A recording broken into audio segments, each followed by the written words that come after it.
Hi, I'm Shane. Thanks for hanging out today. I'm going to talk about how to play congas along with the drum set. A lot of times when I go out to bars and other venues to watch some cover bands, they'll have a conga player. It could be the singer, a keyboard player, somebody playing horns, or a dedicated percussionist. But a lot of times they're trying to emulate the drum set, meaning they're playing with the kit. If a drum set player is playing bass, snare, bass, bass, snare, something like that, the conga player will often try to do this.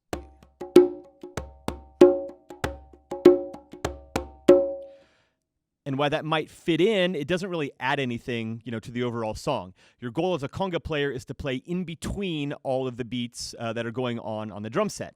And to do that, we adapt a Latin rhythm called tumbao, T-U-M-B-A-O. It's a traditional Latin rhythm, and it goes on when there's usually no drum set player. Usually there's one or many conga players, someone playing bongos, timbales, and the tumbao rhythm is really the driving force in a lot of Latin music. And if you want to learn traditional congas, there are a ton of videos on YouTube on how to do that. I don't want to get into that. Those guys, that have posted things are going to do it way better than I have. I have studied traditional congas. I've been playing congas for about 20 years now, and I've learned all those beats, and they're great. But if you live in an area where they're not playing Latin music, you don't ever really get to use that kind of rhythm. So we adapt that tumbao rhythm to rock, pop, and even some country songs. The basic pattern, I'm going to show you on one drum. Then I'm going to play along to some drum set patterns. We'll do that at some various tempos. I'll add a second drum and a third drum, and then I'll play along to a loop at the end so you can see how it all fits together. So I'm going to start with the basic pattern on one drum. First off, we're going to start with the basic sounds that you can get out of a conga that are useful in this kind of music. There are three main ones. The first one is the open sound. Sounds like this. What I'm doing is I'm hitting the drum over the rim with this part of my hand right here. So the fat right under my fingers lays over the top of the rim, and that's actually stopping when I hit the drum, and my fingers are coming down and slapping the drum and then bouncing back up. My hands are open. Don't do that. Don't cup them. It's just a natural, relaxed hand position. And when I hit, I get a natural rebound with my fingers and a nice full open sound. Beware that if you're just starting off on congas, this will hurt. It's going to be uncomfortable, and you have to hit a lot harder than you would think. But it's just like any other instrument. A guitar player just learning has to get all those calluses on their fingers. It hurts. You want to quit because it seems like it's not worth it. But if you stick with it, you will soon build up a tolerance for that stroke. The next stroke is the mute. And in the pop and rock kind of songs that I play, I just play it with my fingers. And it's while your hands are resting on the drum. That is basically used as a filler to keep a rhythm going. You can leave a lot of the taps out if it gets too fast for you, but the taps often let you play a rhythm and where you're only playing open tones and some slap tones, which I'll show you in a moment, and let you keep them in time because you're playing all the notes in between. So there's the tap. In Latin music, the taps actually are done two ways, with the heel and the tip. So they play taps like this. To be honest, you can hear that when you're playing in a Latin setting, but when you're playing on stage with guitars and drum set, that just kind of gets buried. So it makes sense to just play all taps. And if you're not familiar with Latin music, it's a lot easier to do right away. This takes a lot of getting used to, and it's quite hard actually to get fast. The third stroke, it's the hardest one to get, and it is called a slap. What you do is I play slaps almost exclusively with my right hand. I can't really do them with my left hand that well. So you're muting the head with your left hand, and then the right hand, you come in a little bit so that your fingers are near the center of the head, and I kind of curl. It's this motion. So here is a slap. So I'm coming at it at an angle. You can also get a slap this way sometimes. To be honest, I've been playing for a long time, congas for about 20 years, and I can't get a slap every single time. I can hit most of them, and if you're just starting out, you're going to have a hard time getting this sound. But the key is to be using the right motion. If you get this sound, it's kind of a muted open and not that crack.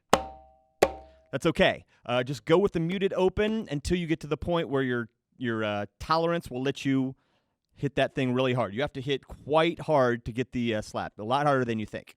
So slap again. It's possible to get a slap without muting with your left hand. Again, that's something that professional conga players can do on command. I can't really do it. I get kind of a weird sound, so I go strictly with the muted slaps. And if you're just playing pop, rock kind of music, that will be sufficient. So the tumbao pattern sounds like this. I'm going to play it, then I'll explain it.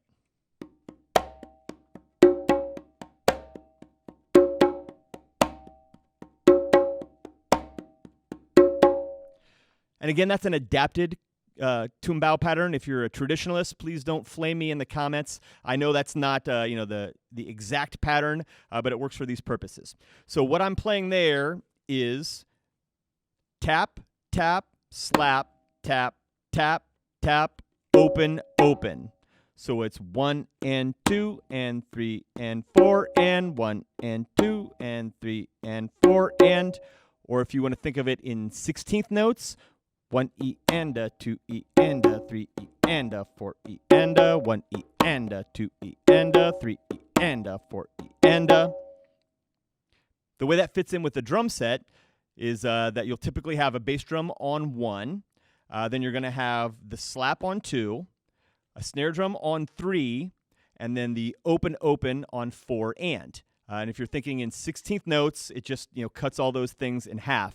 Your bass drum on 1, slap on the and of 1, snare drum on 2, and then the open open on the and of 2.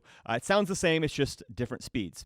So what I'm going to do now is play a basic drum set rhythm, and I'm going to play this basic tumbao pattern along with that at several different tempos. I'm going to do 1, 2, and 3 drums. I'm also going to make the drum set only audio file available on my website for download. So if you want to practice along these patterns, you can download that and play along with it in headphones. The cool thing is that a lot of pop songs that don't have congas, they'll fit in. So you can basically listen to the radio and play this pattern along with, probably 70% of the songs you'll hear there. A good rule of thumb is that if the tumbao pattern doesn't sound good in the song, then there shouldn't be congas in the song at all. I mean, that is a really basic pattern that people are used to hearing on the congas. If you play something, wildly different, you can probably get away with it if it's an original song. But if it's something recognizable with a typical drum set beat, something different might sound weird. So here's that adapted tumbao pattern over a basic drum set beat, variety of different tempos. Don't worry right away if you don't hit all the slaps. Just keep that rhythm going. I'm certainly going to miss some of the slaps in these examples, but just keep chugging along, and the more you play, the more you will be able to do that consistently.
When you add another drum into the mix, the first thing you want to do is make sure you tune it correctly. I mean, drum tuning is a matter of preference, but there are guidelines certainly that work. And here is a perfect fourth.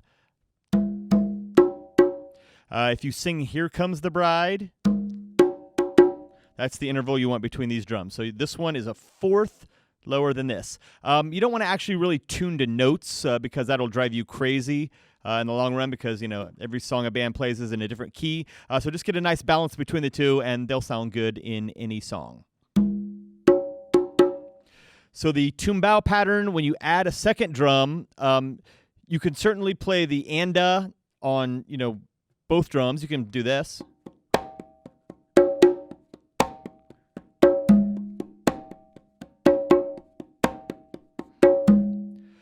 There is one other rhythm that you can play, and this comes directly from the tumbao. I'm going to play it, then I'll explain it.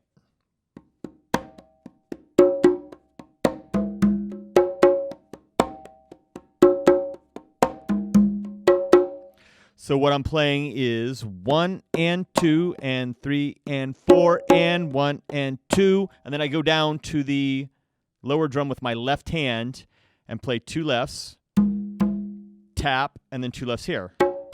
So just that part sounds like, so slap, open, open, open, open. So the whole thing is and 2 and 3 and 4 and 1 and 2 and 3.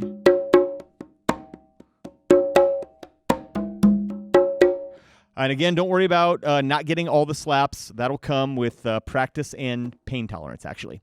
So here are those drum set rhythms again. I'm going to play them on 2 congas. I'm going to play that alternate pattern here, not every time, every other time, or, you know, every few times. And I might play the open, open just on this drum with these two. You want to, you know, do a variety there. So check this out.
And as you noticed close to the end there, it gets almost too fast to play the...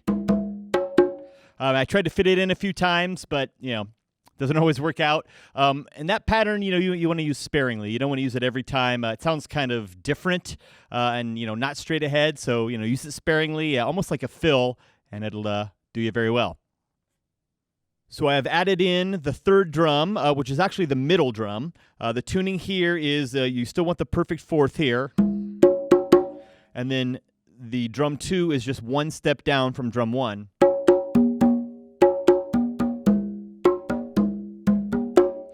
And you don't have to get it perfect, just somewhere close to that, and you're going to have a nice little melody going on. So the options here, you suddenly have a lot more for that open pattern. So here are a few of the things you can play.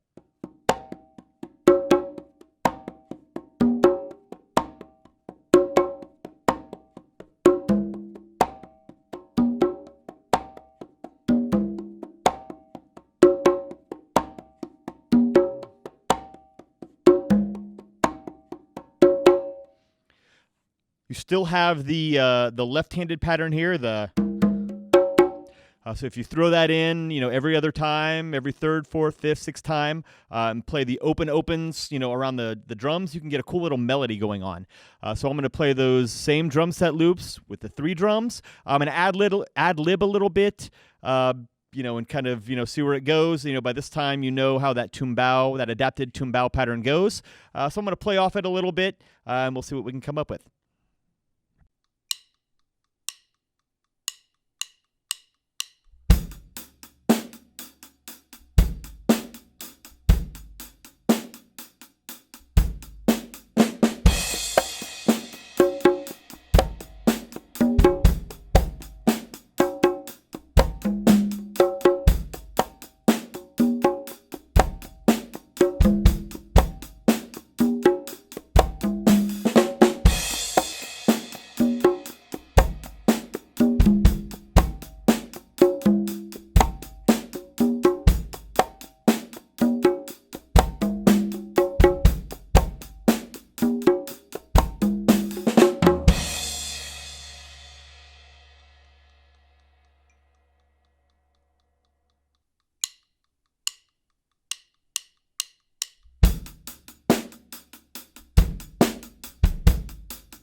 And at those last two tempos, I wouldn't play the at all. It's just too fast. It's hard to get over there, but I want to try to squeeze it in to show you that it could be done, but it doesn't really work that well.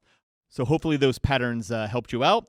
If you end up with 3 drums, you're going to have a good time. It's really fun, to get this back and forth motion. Kind of reminds me of playing tri-toms in the marching band. The other thing that I did not mention is the drum placement. If you're sitting down, you want the drums, about mid-chest. Actually, if you're standing up, you want them mid-chest too. The top of the drum. About right there on me. The lower you sit, the easier it's going to be to get those slap sounds.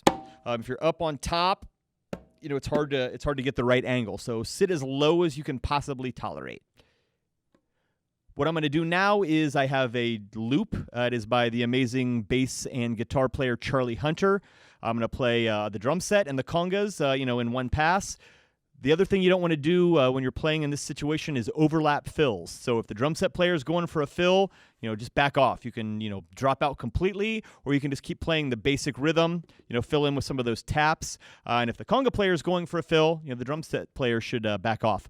Communication is the key. If you got some eye contact going on, you can tell what's going to happen. The basic thing here is don't compete. If you both end up playing a fill at the same time and it's different rhythms, it can really just, blow up in your face. So check out this loop, and make sure you join me next time when I have some more conga and drum set tips. Take care.